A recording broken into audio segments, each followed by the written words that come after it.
Parce que les gens vivent dans un monde digital, il est impératif que les marques y soient aussi. On sait qu'il y a beaucoup d'entreprises qui sont digitalisées ou qui ont fait cette transition-là, mais pour les startups, c'est pas forcément facile tous les jours. Donc, je vais vous donner quelques tips pour pouvoir entrer dans le monde digital très facilement à l'heure d'Internet. Aujourd'hui, les gens passent plus de temps sur Internet, donc dans le monde digital, que dans la vraie vie. C'est là où il faut les toucher. Donc, ce sont des points de contact que les marques peuvent utiliser pour toucher leur audience. Par exemple, il y a les réseaux sociaux, très simples, Instagram, Facebook, Snapchat, il y a même Pinterest. C'est-à-dire que sur Instagram, elle va montrer son image de marque. Là, justement, où est le client potentiel, elle va montrer vraiment tout l'univers de la marque et elle va interagir avec ce client. Donc, premier point de contact digital. Ensuite, vous avez Facebook qui va permettre à chaque personne de faire du contenu sponsorisé aussi. Donc là, on ne passe pas par la télévision, on passe par le digital et on passe par un réseau social pour vendre un produit. Et vous avez aussi Pinterest qui est un moyen de vendre des produits beaucoup plus simple parce que les gens qui sont sur Pinterest ont déjà envie d'acheter quelque chose. Ils sont dans la recherche d'inspiration et dans la recherche d'un produit particulier. Le but, c'est que le client passe le plus de temps avec votre marque. Donc soyez sur toutes les plateformes sociales possibles avec un message différent mais complémentaires. Instagram, du contenu de marque, Facebook, du contenu sponsorisé et du contenu beaucoup plus long, de fond, donc des articles de blog. Et vous avez Pinterest avec des produits et des recettes, par exemple pour les marques food. Dans le digital, pour une start-up ou pour un auto-entrepreneur, se lancer, c'est beaucoup moins cher. À l'époque, pour se faire connaître, il fallait faire de la télévision et de l'affichage. Aujourd'hui, avec les sponsorisations, vous pouvez mettre très peu d'argent et toucher une partie de votre audience. Sur Facebook, par exemple, vous pouvez travailler une audience, la renforcer, la connaître et mieux la cibler.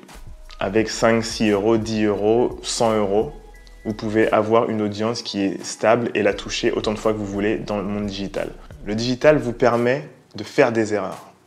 Contrairement à la télévision où vous balancez votre publicité, donc vous passez par une agence, vous envoyez votre publicité, et vous n'avez plus droit à l'erreur. Vous ne pouvez pas la retirer. Elle est programmée pour des semaines ou des jours.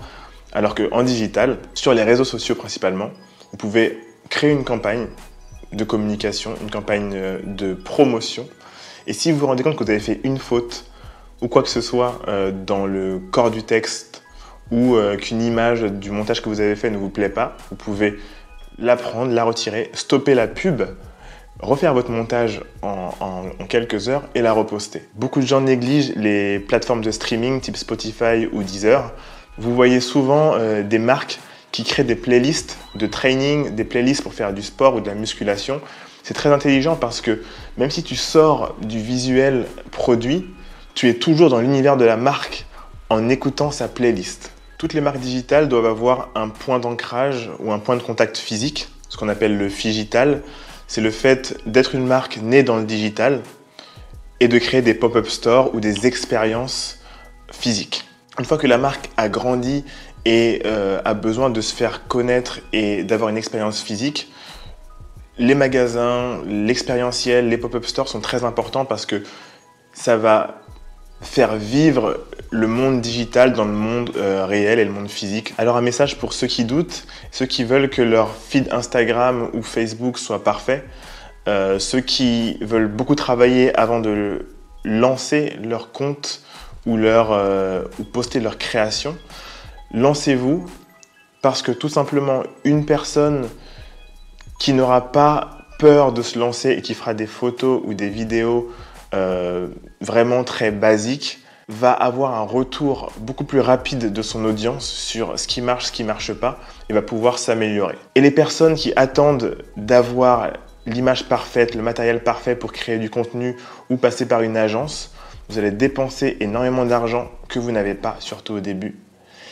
Et vous allez avoir des feedbacks assez tard dans le process. Donc, postez ce que vous pouvez, évoluez au fur et à mesure, mais n'attendez pas d'avoir la photo parfaite, le matériel parfait, le contenu parfait pour poster. En résumé, pour réussir son virage digital, il faut 3 choses. Être sur les bonnes plateformes, Instagram, Pinterest, Facebook, avec le bon targeting, les bonnes audiences et être là où les gens sont. Il faut faire en sorte que les gens reconnaissent votre marque, sachent qui vous êtes. Et troisième chose, il faut faire en sorte d'interagir le plus souvent avec eux dans le digital comme dans le réel. En fait, le digital, c'est juste du bon sens.